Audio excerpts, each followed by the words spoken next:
Good evening and welcome to the Monday, August 18th, 2025 meeting of the East Bridgewater Board of Health. We have no hearings on the agenda today. We do have a couple of appointments.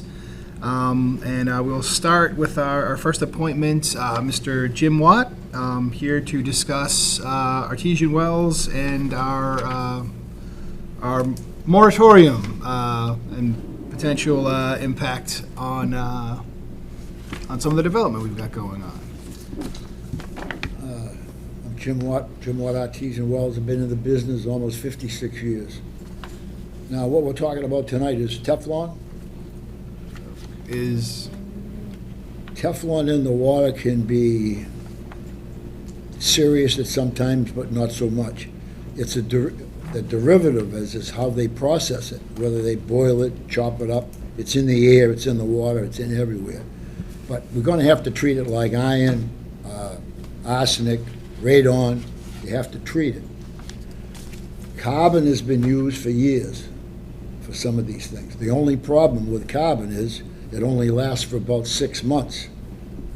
And then you have a problem trying to get rid of it. There's a new company that's made a new media, and Repco from New Hampshire is building the filters that probably last as long, 100 times longer than carbon. And the beauty of it is it doesn't backwash.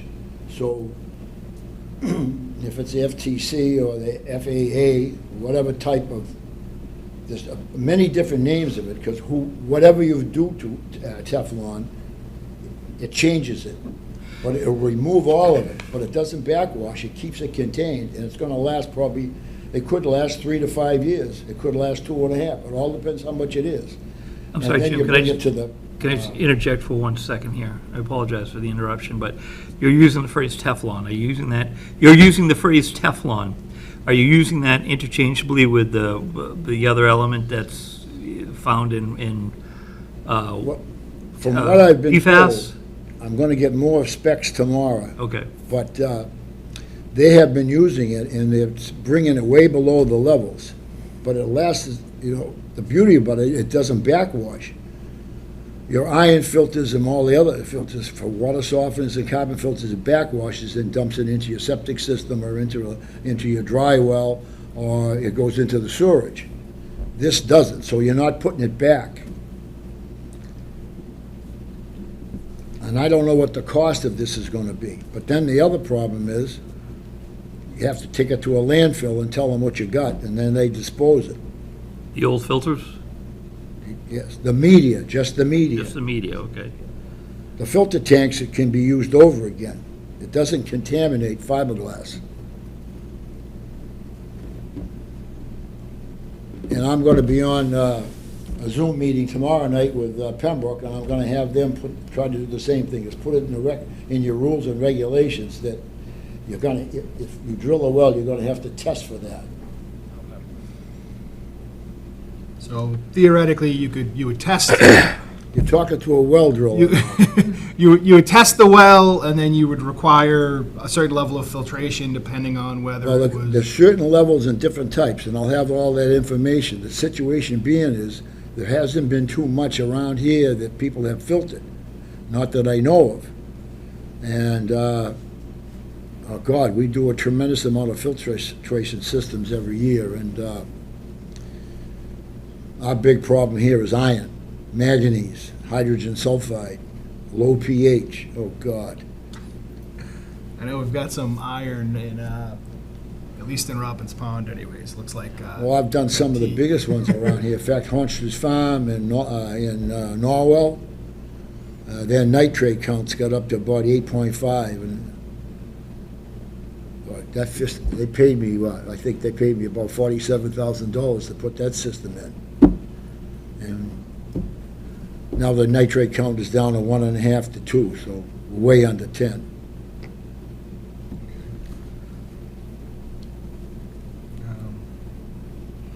And I know we were talking on the phone. You were mentioning something about the difference between wells that would be sunk into the actual bedrock versus a well that was more in the the surface substrate? Is that? Most health departments have that backwards, or,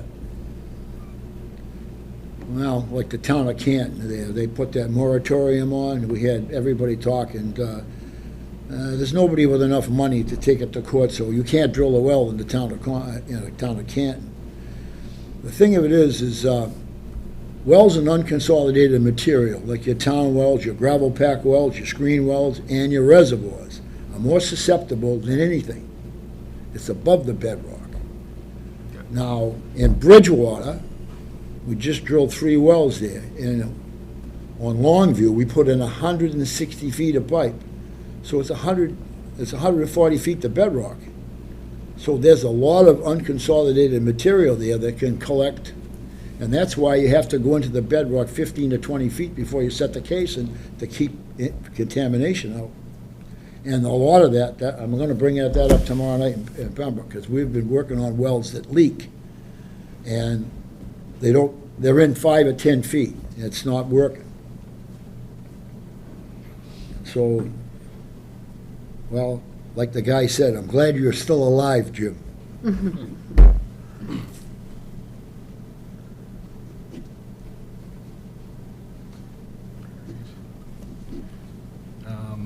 Between the two, bedrock wells are going to be, it's going to be less of a problem, because it has to go through the unconsolidated material, then find a crack in the ledge somewhere to get into, because when you look at the bedrock, the veins of water is like looking at a road map.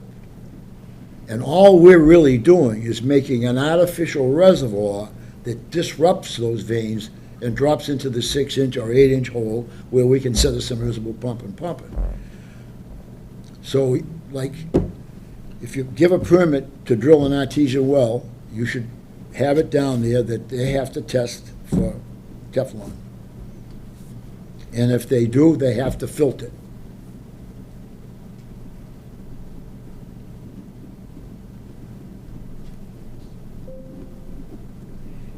I know, I mean, when we instituted our moratorium, it was just solely distance from, where we had, PFAS contamination. There was we had no discussion of the types of well, the depths of well, or any type of filtration or mitigating. Well, the problem is Massachusetts is a commonwealth. It's not a state like New Hampshire.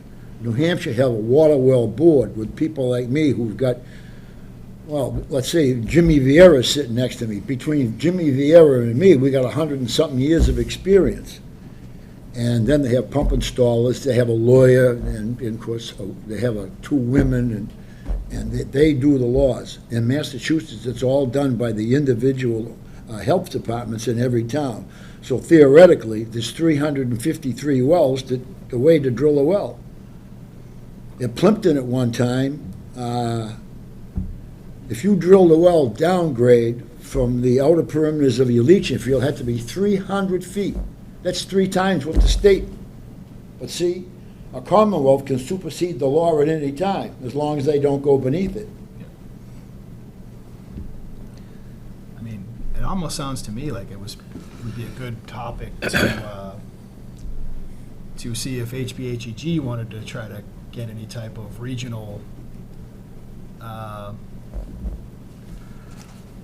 don't know, some overall authority and guidance. Yeah, I mean, if one town is doing one thing and the town next door is doing another thing, 100 feet away, it doesn't make a whole lot of sense. We've got our regional health board that we lean on for certain individual tasks, but one of the things that they're working on is like making tobacco regulations, for instance, uniform across the entire membership. So I mean, this seems to me like something where now Pembroke just follows the state law, so there's no law about the well casing.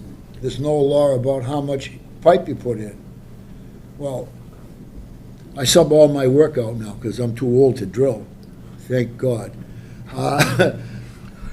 And like today, we got the rock at 19 feet. This is at Sweezy Fence, okay? We put in 40 feet of pipe. We're into the rock 20 feet. Most towns require 15, and that's what I want Pembroke to do, and they haven't done it. And they let the people cut the well casing off. So now you got pesticides and herbicides that are getting into the water. And of course, Lisa and Sheila can't do anything about it. You got to go in front of the board. And I've been there once, so I'm going to try again. And then, of course, Thursday night at 7 o'clock, I'm in conservation in Middleborough. I'm going to get a job doing this. What I would like to do is KISS, make it simple and stupid. Right. But the problem is all you have to do is make the people test the water and make them fix it so you don't have the problems, and then go to the proper place to dispose of it. Yeah. And I'm all for that. Now, can you get a permit to drill a well in East Bridgewater now? You can get a permit in East Bridgewater. So I think I got one coming up. Yeah, well, that was going to be my next question. Is it, do you have a particular project that is in East Bridgewater that is impacted? Or The last one I just did in East Bridgewater, I think, was Newcomb Tree.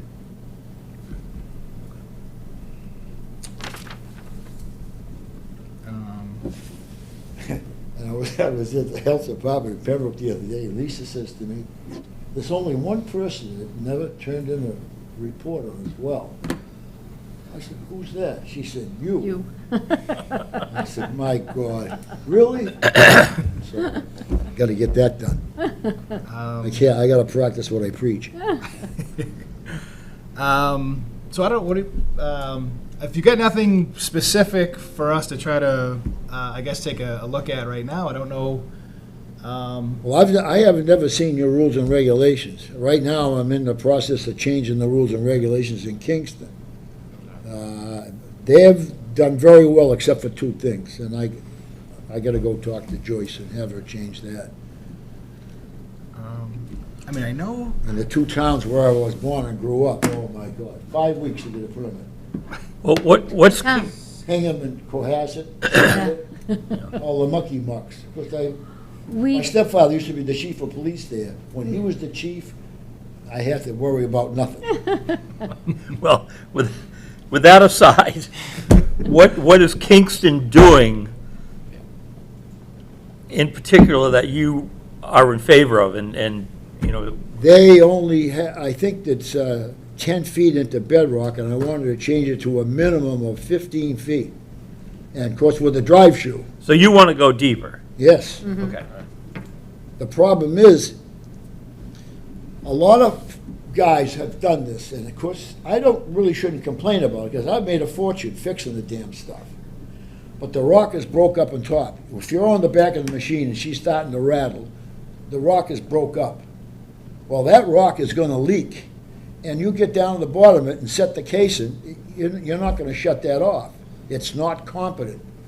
When the rock is competent and consistent, that machine will run just as smooth, and you go 15 feet into it, we go 20, and set the casing. I can't remember the last time I had a problem. And besides, if it starts to leak, next thing you know, it chews up the pump, and the customer's on the phone. I don't need to listen to that. I already listened to one guy today complaining about the price. I said, don't look at me, it wasn't my fault. And then I think you mentioned, is there a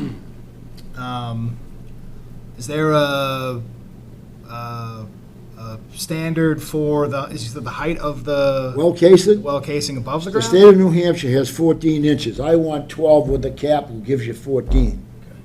And that keeps the pesticide and Well, some of the I contaminants went out. to a place right here, right in Pembroke, it's a therapy place there, and it's cut right off, at ground level. And the people want to know why you can get vacuum locked, because now it can't breathe. Okay. And of course, when they spread all the herbicides and pesticides, it's going to get in that well. And then down the road somewhere, somebody's going to drink it or have a bad test. And people say to me, well, how do you know that a well can be connected? I said, well, on TikTok Lane in Weymouth, David Hunt came down from New Hampshire and fracked a well for me. We had a guy walk up the side of the road. Jesus, he was smoking. What the hell are you guys doing? I said, well, if hydrofracking a well, it doesn't make enough water for fracking it. Well, ever since you started this morning, I got dirty water, and he was 500 feet away. So I got his telephone number and called him a couple days later. Also, it cleared right up, just like you said. But that means at least one vein from where we were was touching. Went through his well. So somebody said to me, well, all these wells are irrigation wells and people don't drink it. I said, well, yes, but if we pollute that well, we could pollute a drinking water well. Yeah. So I want it up above grade, and then it's helping. I mean, in some way, shape, or form, isn't it all connected? Doesn't at some point in time, water flows to other water? Well, I did 4 wells in a row on quarter-acre lots in Maple Street in Middleborough. Every one was different. Okay. The last one I drilled with the old pounder rigs. I mean, God, this was years ago, probably 35 years ago, maybe 40, I don't know. I've been doing it now. Well, next year I start 56 years. That's the first, if I make it. God bless you. Anyway, it went 206 feet and only made 6 gallons, and the other ones were 175, 165, 150, and they all made 12 or 15 gallons. So if there were 3 or 4 points that you strongly advocate for well safety, what would those be? What should we be looking for? A minimum of 15 feet into bedrock. You have to put a drive shoe on, that's by law. And some guys use a coupling and they cheat and then charge the customer $300. When I'm around, there's a drive shoe that goes on it. And into competent bedrock. And when I mean competent, it has to drill smoothly. This means it's tight, there's no cracks in it. And if you set that pipe at least 15 feet, your chances of having any problems are almost nil. So what happens if it's not competent? If you get that shaking You during... gotta keep going until it. Okay, Oh, all right. yeah. So it's just a matter of... We just did one in Bridgewater. We got for Healy, the contractor, we got the rock at 90 feet. And we set 130 feet of pipe. The back of that rig was jumping around like somebody dancing, and it was crumbling. So you had to keep going. Finally, it settled out, and we set the pipe. Okay. That's 2. How about a third one? Oh, casing above 14 Casing above, inches, yeah. 12 to 14 inches. At least a minimum of 12 inches, and then with the cap. And then, of course, it has to have a cap that has the screen in it and all that stuff.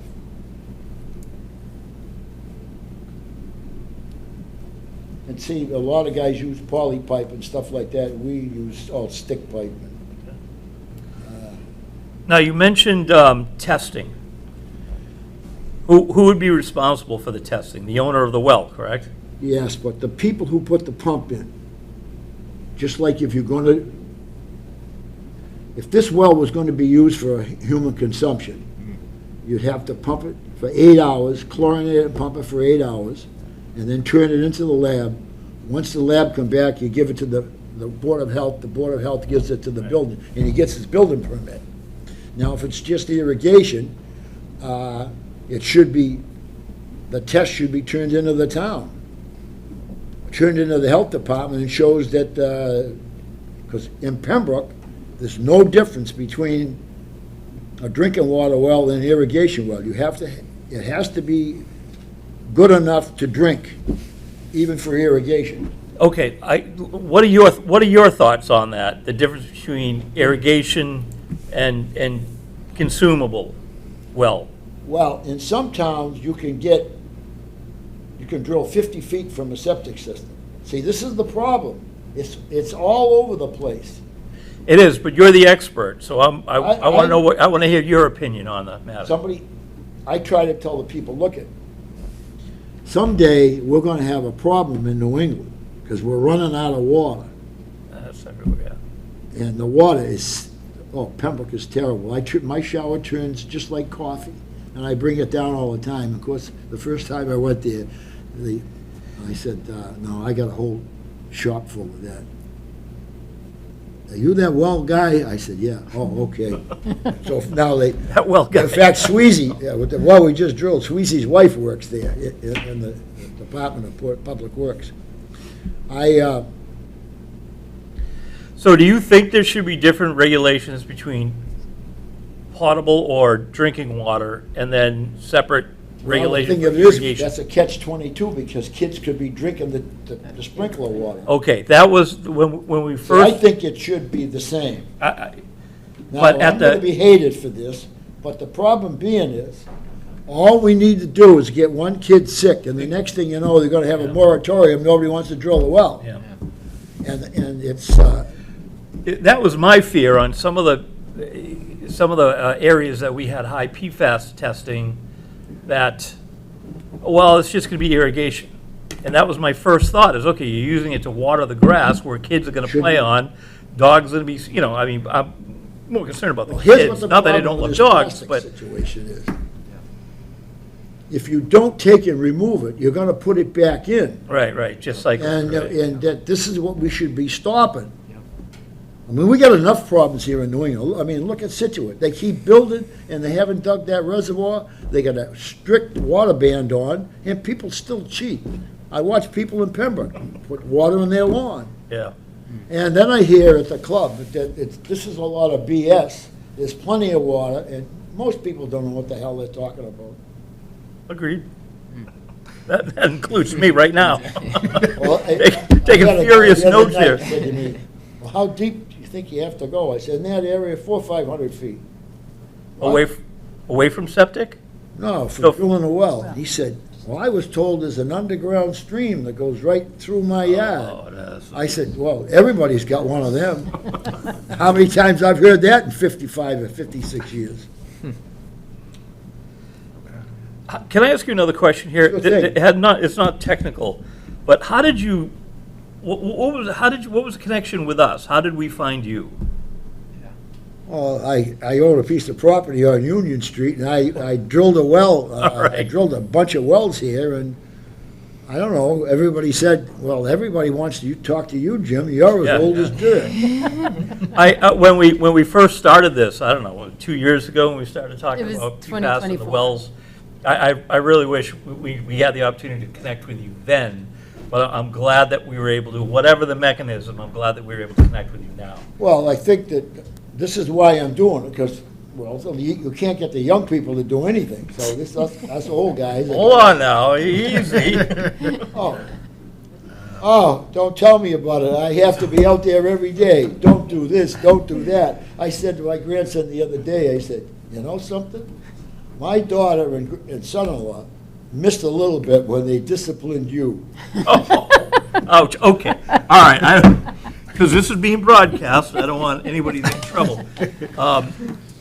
So, I mean, Mr. Watts, this is a great starting point, at least from my. Well, the thing is, I can be around anytime you need me, and I think just some common sense. And the drillers that come in, of course, probably it will be me, it might be Fulstrom, and you get some guys from out of state. But the people who drill for me come from Scotty, Vermont, and they do an excellent job.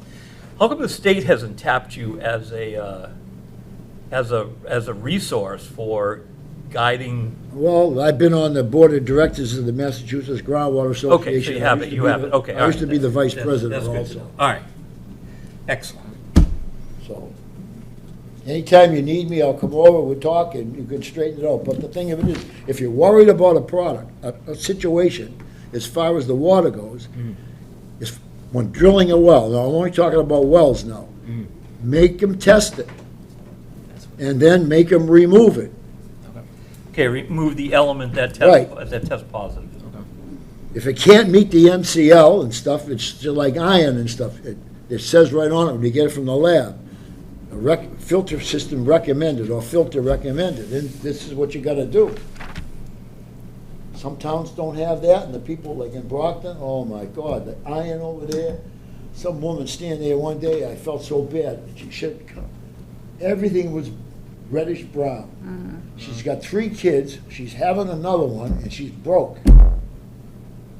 And the town, I don't know what finally happened, but I said, well, I can help you out, but I can't give you the stuff for nothing. So now, you've got to filter the water over there. Finally, somebody said something, maybe I did, I don't know, but because I was involved in some of it. And of course, anything that's over the limit, you have to put the filtration system in before you get an occupancy permit.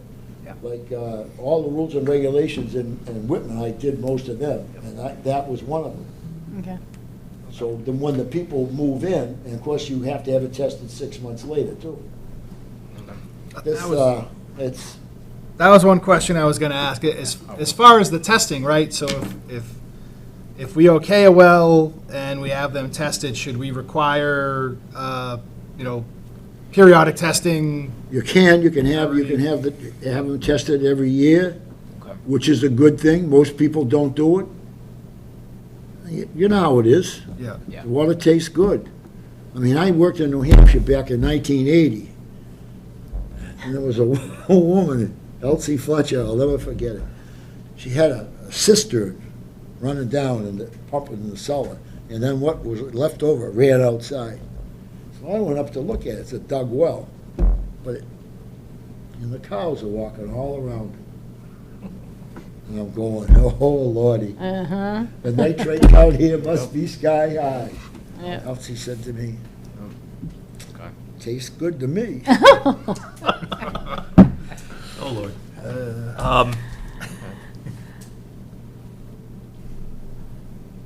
So in your humble opinion, who do you think in towns, either within our proximity or any town that you've worked with, that has the best sort of guidelines and standard operating procedures? Is there a town out there that you can say is a shining example of what to do? The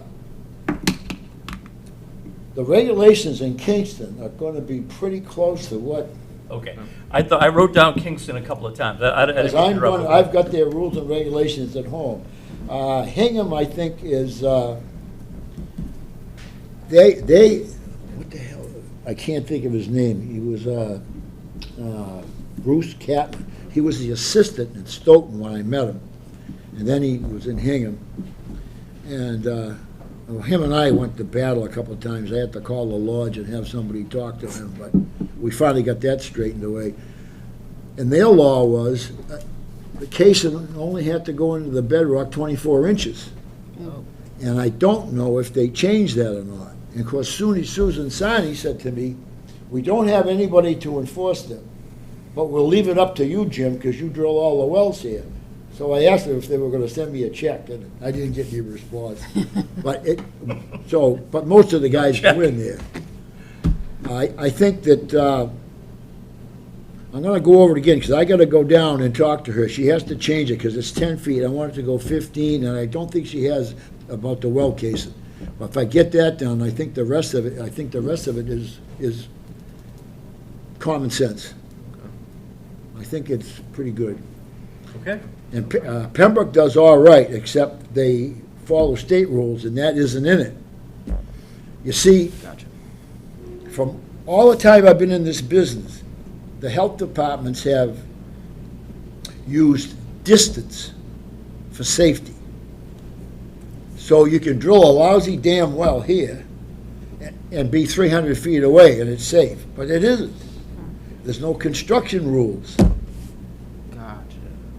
Okay. The Mass Groundwater Association has done some things with some towns, but, a lot of times they put it on the back burner. Now, I was there, a year or so ago, and I'm going to go tomorrow night at 5 o'clock for the same thing. Now, maybe they'll put it in their rules and regs. If they do, I'll be happy. Yeah, no, I think that's kind of the same path that we ended up going down with. The moratorium was just a linear distance, from where we had Right. Distance testing, means but- nothing. Now, in the state of New Hampshire, 75 feet. Massachusetts is 100. But if you can't make 75 feet, you use it as a non-conforming lot. Now, I've done a lot of this in Pembroke. And Lisa gives me the permits, and she gives me the variances. So we go into the rock like 30, 35 feet and cement the case. And we have systems over there that we've tested, and those cottages that have been around the lake that have been turned over to full-time homes, they got a point well and unconsolidated material, and 35 or 40 feet away, they got a cesspool. Well, you know damn well it's gonna get into it.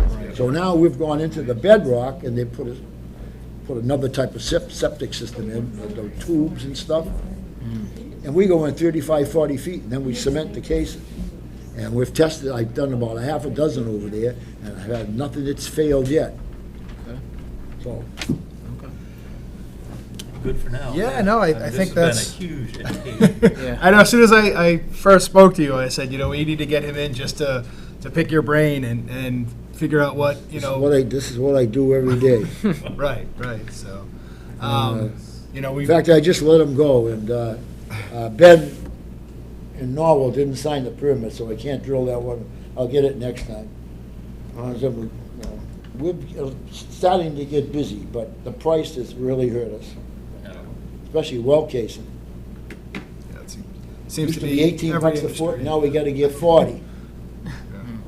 It's crazy. $25,000, $30,000 for a well pump system and an irrigation system. So, Mr. Chair, we do have the wells rules and regulations for the Board of Health, so Mike can take a look at that. So we do have You do the town have of it? East Bridgewater, we do, and they're actually up on our website. Okay. But we have your email, so we'll send them over Yeah, to he said it you. goes to my grandson. Yep. So I believe I Tom. have emails right at the top of my mailbox. It says email. Open the door, put it in there. There you go. I'm gonna be I like it that I'm gonna be way. 86 years old the next time. I use a flip phone. You're smart. My grandson does all that, but he gives it all to me. In fact, the salesman from Repco is gonna drop all the particulars on Teflon tomorrow. And so if you need any more help with that, just let me know. But, We will, I can guarantee you, one of well, them. Mike, you call. Yeah, You got Mike, my cell yeah, number yeah. and stuff. Appreciate it. And, Oh, I left it in the Jeep. Good, because it's gonna ring. that's the- There's some woman that's gonna call tonight and she'll say, "Well, Mr. Watt, I poured a glass of water in that well, you drilled me." I said, "Yeah." She said, "And I saw a little something in it." And I said, "Oh, well, I'll take care of it." Oh, my God. I've heard them all. Anyway, Well, we appreciate you coming in. That's- yeah. We'll send you, just send him Yep. the regs, if anything jumps out at him, if you want to take Okay. a look. I'll help you all I can, and the thing of it is, it'll be good for the people of the town, good for well, as long as we don't pollute somebody else's well, then I feel like I've done some good. Yep. And keeping the well up, people put pesticides and herbicides for the grass, it's like craziness. Yeah. And if that gets into somebody's drinking water, Yeah. and we have, every once in a while, we drill a well in Pembroke where they don't hook up the town water. And of course, if you see the town water I get once in a while, you can know why. Fair enough. I'm trying to get them to put filters on the wells. Yeah. I guess they're gonna replace some of the pipes, put some filters in now. Okay. Good All stuff. set? All set. Appreciate you for coming. Thank you. Thank you. Very nice Thank you very meeting much, you. it's a great meeting you, it really was. Nice talking to all of you, and I hope I can do some good for the town and Excellent. help the well drilling business. Yep, thank you very much. It was nice meeting you. Yeah, Bye-bye. same here. Have a good night. You too, thank you. Have a good one. All right.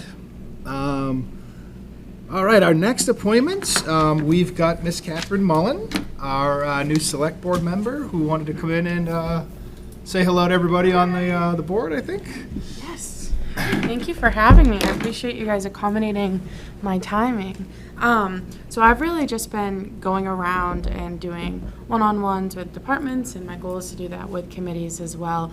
Really just so that you have a face to the name and that you guys feel comfortable coming, to us. I think this is the most important conversation, right? Is to start and to say that, we're open to having conversations and questions and concerns that are brought forward to the board. And for those that you don't know me, just to ask questions. And And really this meeting is just, for questions that you guys may have or concerns that you may have or, things that you definitely think are priorities for your board. So, yeah, that's really why I'm here. It's all about you guys, I guess. Well, we definitely appreciate you coming down. We've got lots of exciting stuff going on today with Mr. Watt. Yes. Usually we're kind of lonely here, looking for people to come in and say hello, so definitely appreciate it. Yeah.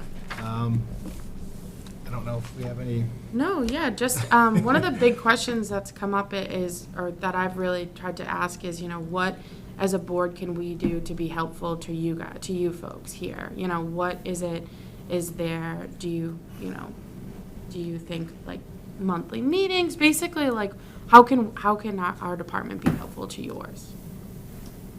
That's a good question. Good question. Nothing comes to mind like immediate, Yeah. but, I've been doing this for, I don't know, quite a while now, between the planning board and Board of Health.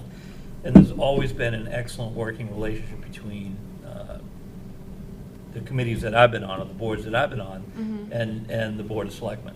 It's just, there's no, I don't want to say there's no formality, but it's a very, pick up the phone and chat and work Great. through whatever issue is going on. We've always had, and I don't see that that's changed in any way, shape, or form. For me, David was a excellent conduit, but Peter and Carol also as well. So I just, I don't see anything that's changed. Yeah. And I see that relationship moving forward as, just a positive and two groups of individuals that are working together for the same cause. Yeah, that's awesome. That's good to know. I know that there's been,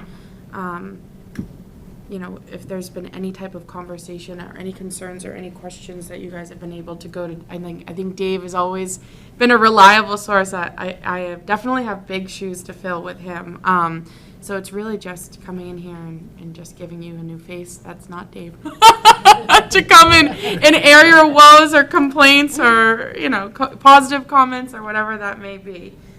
So that's really that's really what I've been doing. One of the most important things to me is transparency. If you guys are having an issue and, you think other stakeholders may be able to best assist you with something, never hesitate to reach out ever. Whether it's good, bad, or ugly, we want to hear it as a board, and at least I want to hear it as a person. So I just wanted to give you guys at least my contact there, so that you guys have it for reference, and never hesitate to call us to a meeting or call me to a meeting. And then I guess another question that I have is a phrase that I've been bringing up a lot, and I don't want to say it without crediting the DPW, Mr. John Haynes, is, bettering yourself to bettering your department to bettering the town. And I just really want to know what your folks' goals are to really help that narrative, if that makes sense.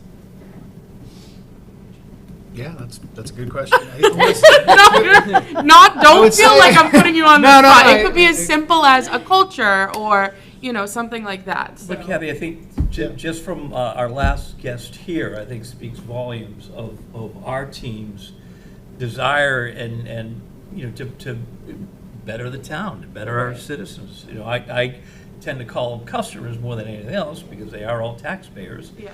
And I think that's a perfect example of and I know this happens on all the boards, that we're just taking a second look at something we've done and seeing how we can make it better. Yeah. And that's I think that's could be our mission statement Yeah, summed no, up in That's awesome. in action, if you will. So That's awesome. Yeah, I think I guess I can't speak for everybody, but I think we're all always willing to sort of look at what we've done in the past or what we haven't done and try to make, adjustments if possible. Like I know when the well issue first came up, we didn't discuss sort of any of the different dynamics that Mr. Watt was bringing up. It was just sort of, we've got this contamination, let's He was like a plethora of it. Right. It was just very I mean, we just kind of drew a circle and said, in this area, let's hold off and see what happens, without, taking into, I guess, consideration other options that may be even better or more effective at actually protecting people without necessarily making somebody not have as green a lawn as they want or whatever. Right, So right. It's like creative solutions to things. Yeah, I think that's one of the best things that has been at least helpful since starting is in being an observance period.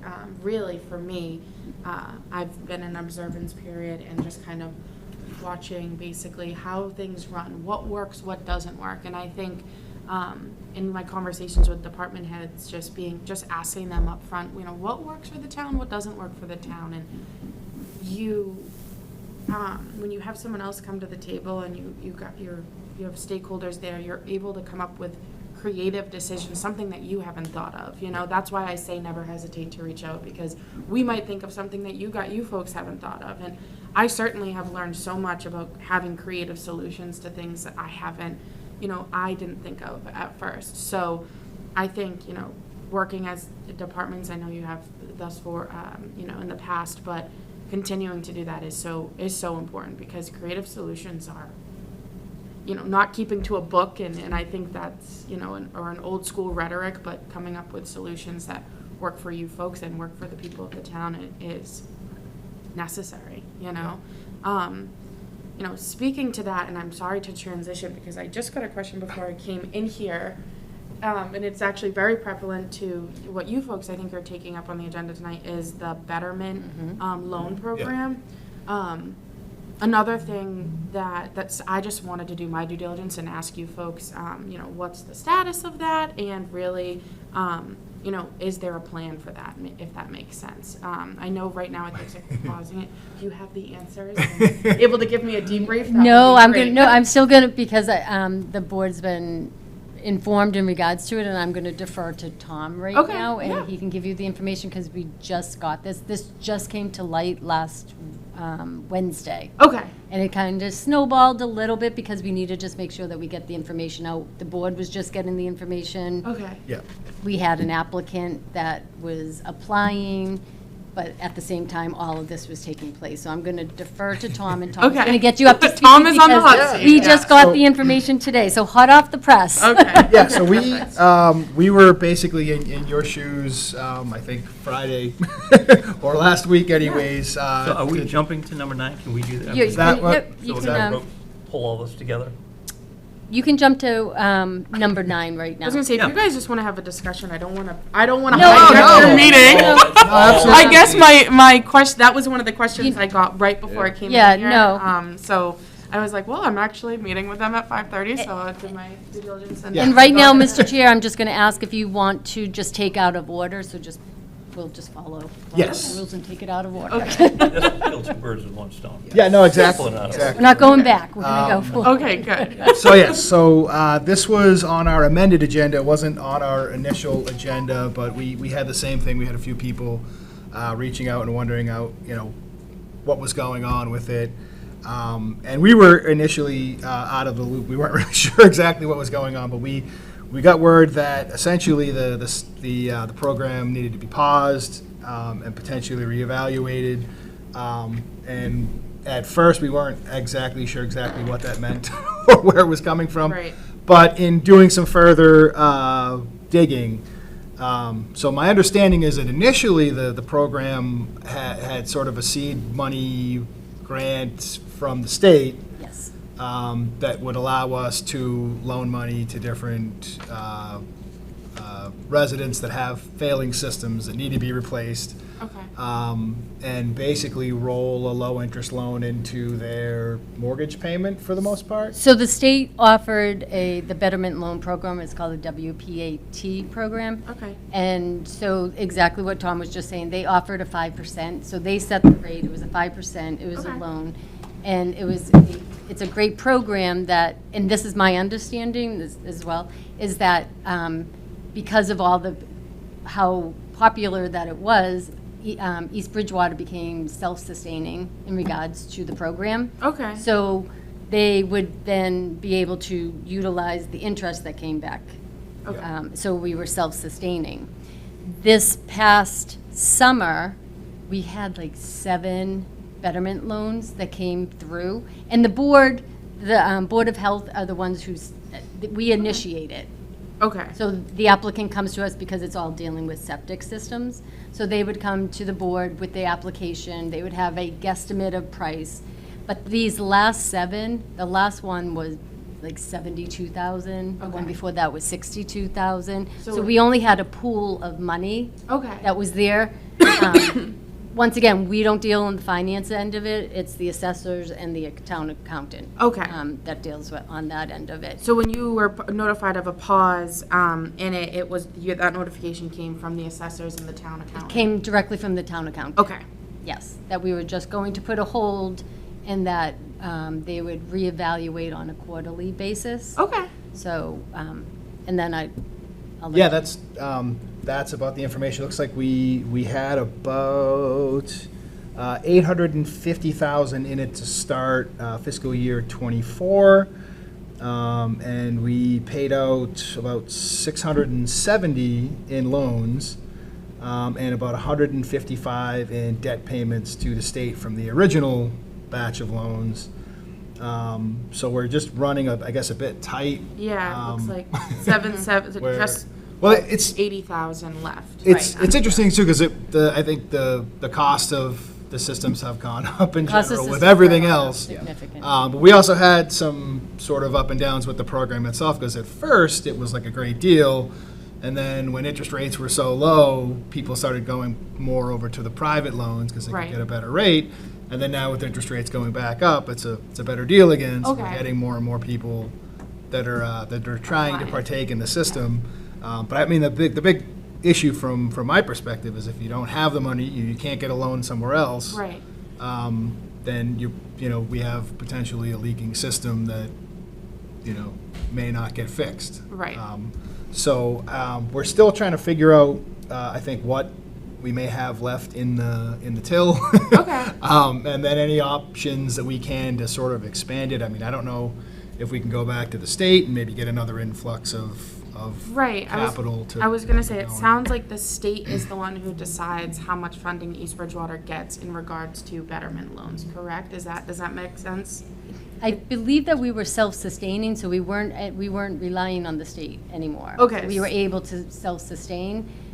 So you guys For the typically ori- was yes. $850,000 per year in self-sustaining. I believe so, but please do not hold me to that. No, You yeah, would- no. Yeah, you want to, you want to talk to Melanie. Okay. Ask Melanie that. Definitely. But I believe that's how the state we originally started with the state, they gave it like the grant. And then the program was working so well that we were self-sustaining. Okay. And now, because of the interest rates. Right. That it's the best deal in town, rightfully so. Yeah. And then over the summer, we just had those last An like influx, 7, it an sounds like influx, and 7 of not just like at 20,000. Right. I mean, we went 72, 60 something. Yeah, then for it went to 7 40. programs to be So like. that's a significant amount. The state may have some other funding. I know in Okay. Melanie's email that she stated that she was going to see if there's any other options. Mike is our new health agent. He just started 3 weeks ago. And so Mike's going to be also looking, so we have a group called HPHEG. It's our regional health group.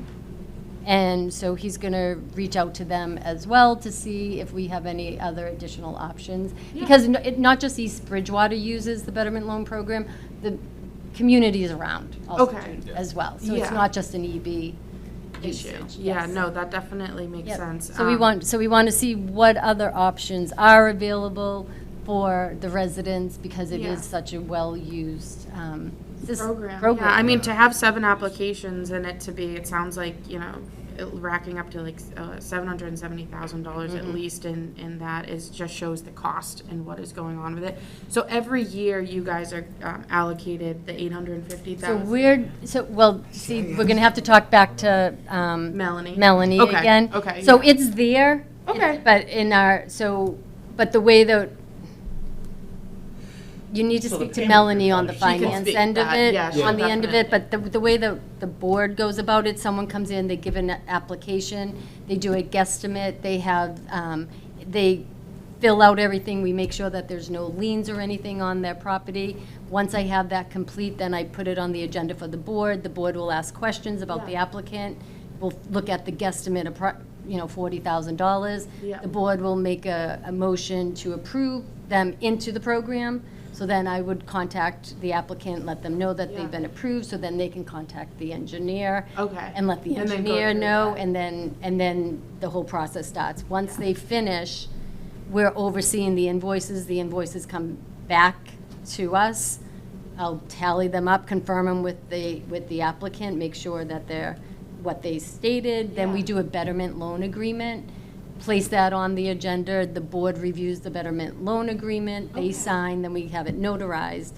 And then I take the complete packet, and then I bring it to the assessors. They do their magic. Yeah. And within their magic, then it gets dispersed to accounting and the treasurer. Okay, perfect. So thank you for explaining that process, first of all, because that was very lengthy, and you're very intelligent in knowing all that. I think definitely it sounds like having Melanie on to answer some questions to that regard, in regards to the finances, she'll be able to speak to that more. She's great, and Yes. for those at home that are listening, she is the town accountant and does a phenomenal job, at least, So keeping us on if track. Melanie comes back and says we need more funding, rumor Mm-hmm. has it that you have some state connections. Would you be a resource to help partner with Melanie and Mike to secure whatever funds necessary to So as continue the program? when I am as Not to put you on the spot or anything. no, you're good. So Give me a dollar figure. So speaking to Mr. Lyons, my full-time job is Rob, please, Rob, not Mr. Lyon. is a legislative aid to the state representative of our district. I will let you know in regard to my role as a select board member.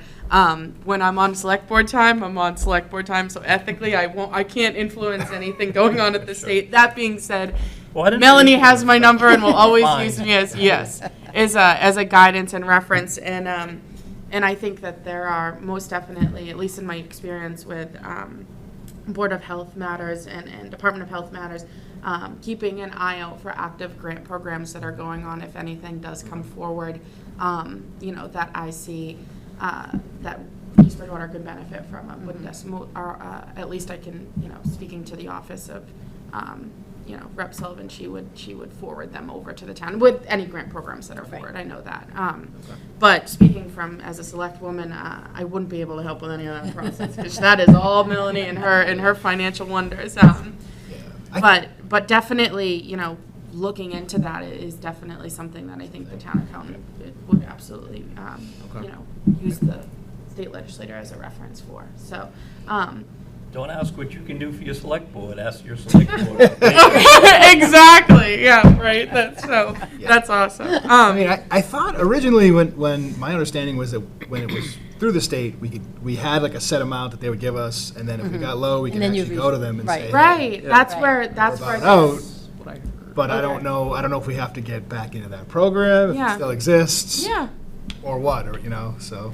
Yeah. So I think Everybody's right now sort of it's just a tightening matter the of belts, waiting for but- Melanie to. Yeah. And the next Yeah, steps. it sounds like Melanie, will have more of the answers to the financial end of things on that matter. And in my opinion, it's I've known personally I know people that have been personally affected, with these issues and have, gotten into a safe space because of this program. It's done phenomenal wonders for the town. And I know when there was rumor that it was going to be paused or stopped or whatever it may, there was concerns that were arisen. And so I just wanted to do my due diligence and ask. It sounds like you guys are in the same kind of boat, Yeah. though, as in the figuring it out, what's going on, period, which makes sense. So once that information, you have that, feel free to forward it to the board as well, so that we can get the word out there and at least ease the burden on people's minds that our applicants would like to go for it. But I mean, other than that, I really don't have any other questions for you folks. I think I asked them in the beginning as just goals and priorities, so I don't want to monopolize any more of your time. I know you have a busy agenda, and I know that But I just wanted to just provide myself as a resource if you're able to, all right? Excellent, thank you. Great. Thank Thanks you. for coming. Thank you, Thank you. thank you, guys. Thank you, Thank thank you. Have a successful rest of your meeting. Appreciate Sorry it. for my lack of. Bye-bye. Take care. All right. All right. All right. So now that we've killed two birds with one stone, There we go. we've got For our viewers at home, no birds were actually harmed. No birds were harmed during the making of this meeting. We will jump back into our action items. And the first action item we have is reorganization of the board. Yes. I will like to make a motion that we reorganize the board with Andrew as chairperson, and myself, Rob Lyons, would be vice chair, and Tom as clerk. I will second the motion to reorganize the board as stated. Any comments? Any comments, discussion? Yes, I'd like to thank you, Tom, for hanging in there for a little bit while we got some personnel issues resolved. I know it came up, and Andrew, I appreciate your patience. I'm happy Tom did all the work. Oh, yeah. But, you know, again, we had, it was just a difficult timing issue, but I think holding off on reorg for a little bit just kept the continuity and made the system, the process go a little bit smoother. We have just about all the players in place, or we will by the end of tonight. So again, thank you for hanging in there, and thank you for your patience. Appreciate it. All right. All right, with that, I will put this to a vote. All in favor? Aye? Aye. All right, approved and so organized. And I will just pass off the meeting to our new chairman. All right. All right, The we'll get esteemed right Andrew into it then. Next up, we have invoices. The first one is a vote to approve an invoice for B&D waste removal in the amount of $315 for medical shop disposal, 4 boxes. I will entertain a motion to pay this invoice. So moved? Do I have a second? I will second the motion to approve. And we'll put it to a, well, before we vote, any discussion on this invoice? None, we'll put it to a vote. Aye? Aye. All right, passed. Next, we have a vote to approve Happy Frogs invoice in the amount of $83.95. Any discussion on this one? All right, then I will make a motion to accept this. Do I have a second? I will second. All right, and we'll vote. Aye? Aye. Aye. All right, ayes have it. Next, we will have a vote to approve Robert W. Casper Jr. in the amount of $800, health agent services. Any discussion on this one? All right. Just, I'm sorry, Yes, do Rob. we have many more of these coming in? We do. We're A going to few? be having more of them. They're assisting Michael, so Yep, they're no, I going, get Michael's that. going out with them. So And I already know the answer to the question, but we're keeping an eye on matching it up to available funds. And Yes. making sure, okay. See, I knew the answer. All right, very good. All right. Any further discussion? All right, I will make a motion to accept it. I will second. All right. Put it to a vote. Aye? Aye. All right, ayes have it. Next up, we have the minutes from the August 4th meeting. Did everybody have a chance to look those over? Yep. All right, any discussion on those? All right, I will make a motion to accept the minutes from August 4th. Do I have a second? I'll second that motion. All right, put it to a vote. Aye. Aye? Aye. All right, next up, we have permits. We have a vote to approve a temporary food permit for the Commercial Club on the 27th of September, 2025, for the Chowder Fest. Is Mr. everything Chair- in order? So we have not received the application in as of today. I know they're working on it and they will be producing it, so I'm just asking the board to approve the temporary and give permission for Michael, once they do submit it, to do the review and so that they can move forward with the Chowder Fest for 2025. Okay. And just as a caveat, just kind of on Yes. Michael's final approval, but just to make sure that if there's any issues, that you raise them, you know, as quickly as possible so they get resolved. Okay. Absolutely. Any further discussion? And then I will make a motion to approve the temporary food permit with the condition of being re-inspected by Michael later on. I will second that motion. All right, and we'll put it to a vote. Aye? Aye. Aye. All right, and that's approved. Next, we have a vote to approve mobile installer license renewal for DBH Utility for Demetrios Hasiotis. His application is complete. Everything's complete. Any discussion? I will entertain a motion to accept this. I will move to accept the installer license renewal for DBH Utility. Second? Second, and put it to a vote. Aye? Aye. Passes. Next up, we have disposal system construction permits. The first up is a vote to approve 54 Plymouth Street, PMP Consulting, owner Engstrom Estate. Everything's in order? Everything is in order. I have reviewed the plans with Eric Badger, and no local upgrade approval requests are noted, so I vote to approve. All right. Any further discussion? I'll accept a motion to approve for 54 Plymouth Street. I will move to approve 54 Plymouth. Second? Second, put it to a vote. Aye? Aye. Aye. Passes. Next, we will vote to approve 692 Elm Street, Silver Engineering, owner Arthur McLaughlin. Everything in order again? Everything is in order again. I have reviewed the plans with Eric Badger, and no local upgrades have been noted. Fantastic. Any discussions? Hearing none, I will make a motion to accept for 692 Elm Street. Do I have a second? Second? Put it to a vote. Aye? Aye. All right, we approve that. Next up is another approval for 2248 Washington Street, Collins Engineering, and the owner Lena Payton. Again, everything is in order. I have reviewed the septic plans with Eric Badger, and no local upgrade approval requirements are noted. All right, any discussion, gentlemen? All right, there are none. I will make a motion to accept the approval for 2248 Washington Street. I will second the motion for 2248 Washington. And to put it to a vote. Aye? Aye. All right, pass. Next up, we have public health nurse position. So we, with our last meeting, the board voted to hire Kathy Evans as our next public health nurse for the town of East Bridgewater. Kathy has accepted. Kathy did submit a request, though. She stated that she will be starting the week of September 7th, but her request was either to increase her hourly, or if we could somehow increase her hourly rate, or somehow increase her her hours. So I did go and talk with the town accountant, and so we figured out there's 52 weeks that we get paid in a pay period. She'll be coming in at 42 weeks. That gives us additional 10 weeks so we're able to give her for just fiscal year 26 an additional 1 hour. So instead of the 6 hours,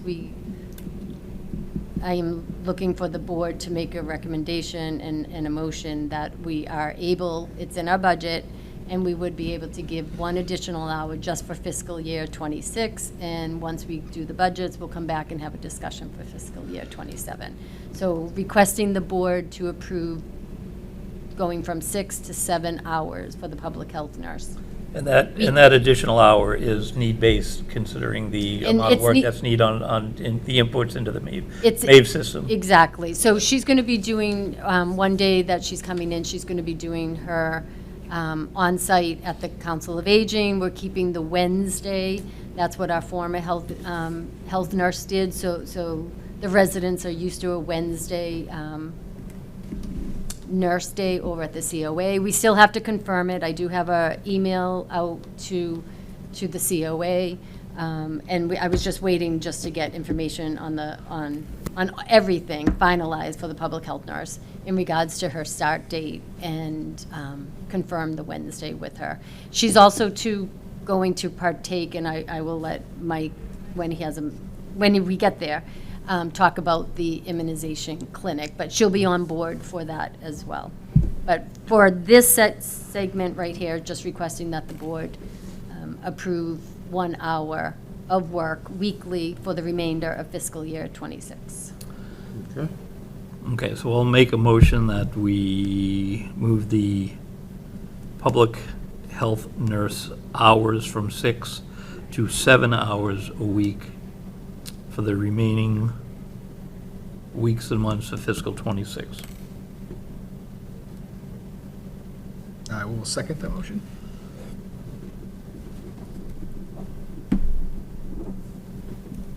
All right. Put it to a vote. There we go. Aye. Aye. All right. We'll move it from 6 to 7 hours for fiscal year 2026.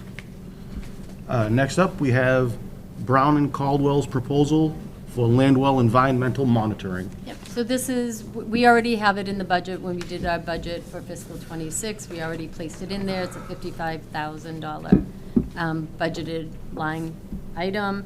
And this is just for the renewal. The board just has to approve. It's mandated. We need to do it. It's in our budget. And it's just in front of the board for approval to go forward. Okay. Anybody like to have any further discussion before we move forward with this? So this started, well, Jean Marie was here when she was, when we received this information from Brown and Caldwell as far as the testing and the monitoring of the site. And I think she was in the process, don't know where she had gotten, into looking at if there was more economical monitoring available. So, put that on your to-do list. Look into this. Not for tonight, but it's just, somewhere down the line, we're gonna have to renew this. And, we just should have all the pertinent facts and just see if there's more economical monitoring that would benefit the town. Okay. All right. Tom, anything from you? No, I think that makes sense. We should probably be looking out, every year upon renewal unless they have a, special 3-year rate or something. But no, I think that makes sense. And I don't believe we found a better deal last time around, so. I don't know how far we got in the the Might not search even gotten project. started at all. Yeah, we might not have. That's right. I vaguely remember, but we. All right, well, we I remember it being We're discussed. going to go forward further. with the new, and Mike will look into Start it. with brand new, yeah. All right, well, I will then make a motion to approve the fiscal year '26 to July 1st, 2025 to June 30th, 2026, Bridge Street Sanitary Landfill Monitoring Proposal. Do I hear a second? I'll second. All right, and we'll put it to a vote. All right, Aye. all right, and it moves. Next up, we have Animal Control Officer invoicing. All right, so currently, regarding animal control, the invoicing falls under the police department. A little bit of background on this, I have spoken to my HPHEG group about whether animal control invoicing could or should fall under the Board of Health Department. The feedback was very clear that the Board of Health does not oversee accounts or duties related to animal control. The responsibilities remain with the police department. The only time the Board of Health becomes involved is when there is a rabies case in town, whether it happened on town property or if it becomes a public concern for a rabies outbreak. Therefore, I request that the Board of Health vote on the following question. Should the Board of Health take over invoicing responsibilities for animal control? And with that too, Mr. Chair, it originated from, and you have the email that was dated August 7th, and there's just, this email in front of you is also the history of where this request was coming from.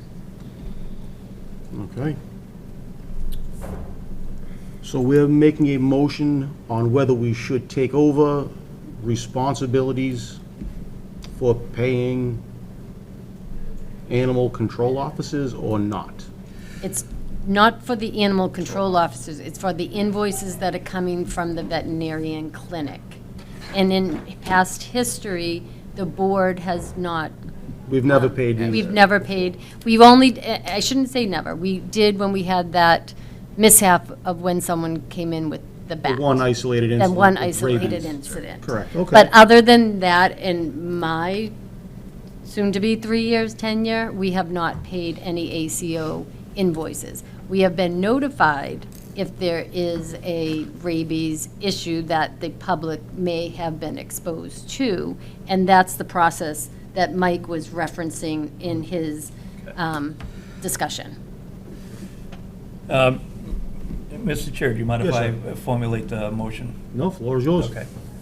So I make a motion that the Board of Health, with the exception of rabies incidents, that the Board of Health does not take up ACO invoicing.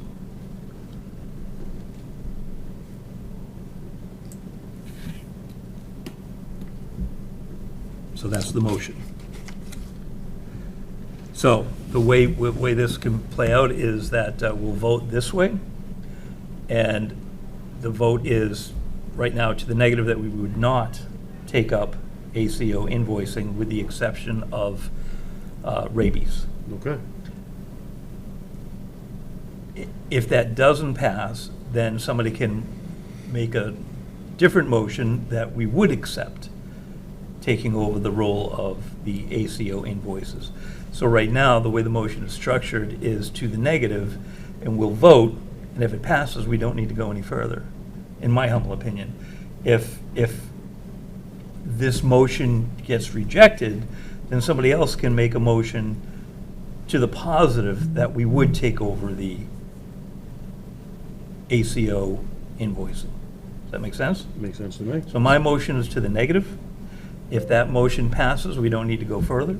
If the motion is rejected by vote, then somebody can make a separate vote motion to accept the payments of the ACO invoices.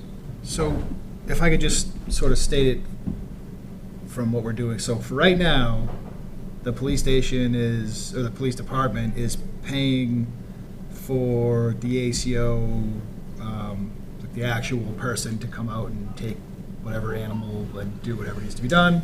No. No. So my understanding, because we're not part of, we weren't part of this process. Yeah. So my understanding is that invoices come in.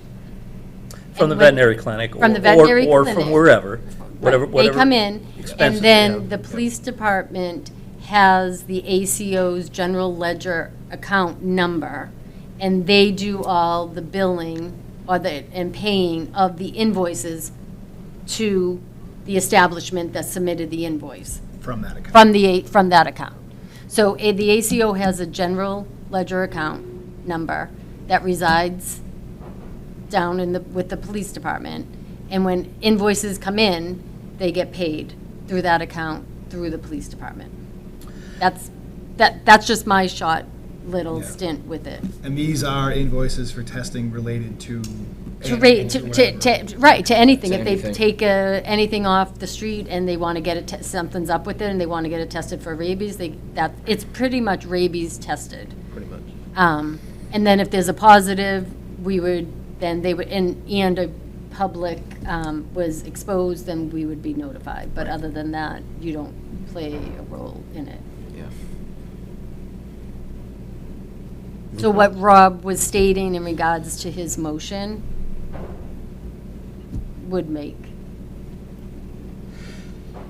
So the ask right now is for the Board of Health to take over That the payments of the invoicing or processing the invoices from the ACO. And I don't think that is not in our mission statement, our charter, anywhere under our purview, and nor has it been historically. It's always resided with wherever the ACO resides, and currently that's with the police department. So this would further burden our office with additional time-intensive work that we've never done in the past, and you know, I don't see a reason why we should be tasked with that now. And I'm just, so, so it would, if your motion did not pass and we were to do the opposite and accept it, we would be, the police department would still pay for the actual officer to show up. We would pay for the, No, I think there's a confusion, and actually, Yeah. and I'm just going to Yeah. give and I'm not sure, because this isn't in our purview, but I believe, so the ACO, and I can be wrong, but I believe that the ACO is hired through the select board, or Charlie. The contract is with either the select board or Charlie's office. That's where the ACO gets paid. Okay. The ACO in town has a general ledger account, so there's fund money in that account, and out of that account would pay for the services when he goes and picks up an animal and brings it in for testing. What the email that was submitted that you all received was stating that they're requesting that the invoicing, where we have nothing to do, the board has nothing to do with the contract of paying the ACO, but they're requesting that the invoicing for any services rendered through, right now it's just Hanson Veterinary, all those invoices that come in, they were requesting, instead of the police department paying them how they have been paying them, they're requesting that the Board of Health now pays them. Now, not out of budgeted money, No. but it would just be shifting workload from the police department, who had been doing the invoicing, to the Board of Health. So what we would be asked to do is to process the paperwork. Now, that money would come out of the ACO's, General police ledger. department's general ledger account, but we would just be doing the work of another department in processing the invoices. And then that's where Mike went and did his research and reached out to the HBHEG group to make sure, how do you handle this? Yeah. And his finding was what he just Yeah. had a discussion with the board. Some towns have the same company, and it falls under how it is currently right now. So The board doesn't the touch board it. does not touch it. Is it typically through the police station, if you know, or? It is through the station. All right, yep, just trying to make sure I know exactly what Yep. Sure. where we are, where they're asking to go, and Yep. where we may end up. Yeah. Any further questions? Anyone? Everybody good? I think so. All right, I will Okay, is there a second your second? motion. Okay, second, Andrew, yep. And I guess I will bring us to the point, we'll put it to a vote. And I will vote aye. Aye. Aye. All right, it passes. So we will be sending that back and rejecting, accepting that invoicing. Yes, we can make the motion. Yep. All right, next up, we have topics not reasonably anticipated by the chair and the health agent's report. Okay. Michael, if you'd like to deliver that. Please, yeah, just a few brief updates. We'll go over Triple E tick information. Mosquitoes, Triple E samples are, they have been found in Bridgewater on July 22nd and July 31st, as well as in Halifax on August 4th. Currently, East Bridgewater is still at a moderate risk level, so nothing has changed since the last meeting. Still stay protected, wear long sleeves, avoid outside activities at those hours, as well as use repellent. Lyme disease from ticks is on the rise in neighboring towns. Kind of goes to the same little theme here, to stay protected when engaging in activities outside. Whether you're taking walks in the woods, make sure to walk in the middle of the paths. Wear long clothing, long sleeves, pants as well, tight-fitted items, and please feel free to stop by the health office for our tick removal kits that we have as well. Michael, just Yes. a quick question here. So the recommendations with the Triple E and the mosquito element, we've got school coming back in, sports is going to be starting if they haven't already. Have we communicated this and partnered with the school system to make sure that this information gets out to parents through their channels? I have not. It's public on our website, but I It will is. reach out directly. But and the make schools sure have, that the their school- information going out, and maybe they would like to include it, maybe they Sure. wouldn't. I just think it's an ask. Absolutely. We should be making sure that at least we give them the opportunity to pass that information on. That's a good idea. I will definitely reach out to the schools and make sure they have that information as well. Moving forward, we mentioned earlier upon the hire of our town nurse that we have set up or in the process of setting up our fall immunization clinic. That is a tentative date that we have set up on October 1st, which I believe is a Wednesday. Just waiting on some confirmation from the COA. As of right now, that is set up, just waiting on confirmation from the COA. Update on the beaver situation on Oakwood Terrace. This is ongoing. I have reached out to the HPHEG group for advice and received some information, and I did supply the resident with this information on how they can move forward with this issue. At this moment, he's heard the information, and he said he will get back to us if he decides to move forward with this. I did inform him that this is a collaboration process with us and the Conservation Department as well. I've grinded that in as a main point. So he will be in communication if he decides to move forward or not. Had a D-box repair on 8 McCray Drive. That was completed on August 13th and did not require Board of Health approval. Another update with tobacco control. I have been in communication with the state regarding a tobacco control services such as compliance checks and inspections. They offer a program where they will go around and offer compliance checks and or inspections to every place that we have here in town. On top of that, they will update or help us update our regulations if they are outdated of such. So their participation in going out and helping monitor the regulations in town for tobacco sellers, does that require anything from us? Is there a I don't want to say quid pro quo, but do they require anything of us for them to help us out with that? Not entirely. So she put together a memorandum of understanding, which I can forward you all in an email. But as far as actual direct responsibility, outside of if they find someone to be in violation, that I, myself, and the Board of Health here just issue a fine to those locations. Outside of that, this is a free service that they get funded from the state of Massachusetts. Which I think we've leveraged in the past, right? Yeah. I think we've had, yeah, okay. I have experience with it in Rainham just Great. before I took off, and it is a great program. Highly recommend it. It's a good service. I know, not to interrupt, we at one point, there was some discussion about HPHEG trying to come up with either, form or, model tobacco regulations so that the whole region would be at least relatively uniform. Yes. Do we know if anything kind of took off with that, or?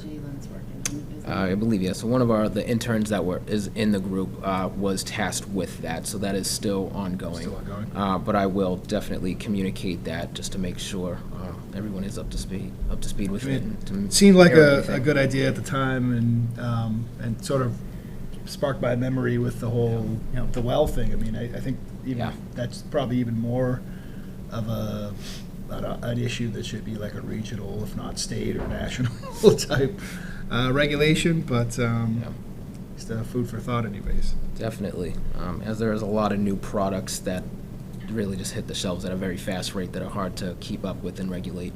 So it is a very good program. And finally, just a personal update. I've just been working closely with Rob Casper, Eric Badger, Bob Valerie, and all the installers here in town in terms of Title V plan reviews, witnessing open holes, trenches, perk tests. I've seen a lot within this past 2 weeks, which is very, very good, and I've learned a wealth of information. I've also been accepted into the upcoming soil evaluators. Excellent. Congratulations. Starting on September 2nd. Thank you. So that is underway as well. It ain't easy. I've heard. Luckily, Somebody who knows. so I have a lot of resources that I can Good. lean on. And I'm sure you I've been do. asking questions so far with Rob Casper and Eric Badger. So It's a good start, yeah. exactly. When you're done, we can chat about soil. Right? Looking forward to it. No, you're not. That's good knowledge. That's all I have for my personal updates for these past couple of weeks of getting acclimated here. All right. Well, that's it for us this evening, so I will entertain a motion to end our meeting of August 18th. I will move to adjourn. I will second that. All right. Well, let's put it to a vote. Aye. Aye. All right. Right. Well, that's the conclusion of our meeting for Monday, August 18th. Oh, yes, Sandra, I'm sorry, before we conclude, you have one more point? Our next meeting's September 15th. We So have Labor in Day. just under a month, we'll right, yeah, reconvene. okay. So we're good. All right.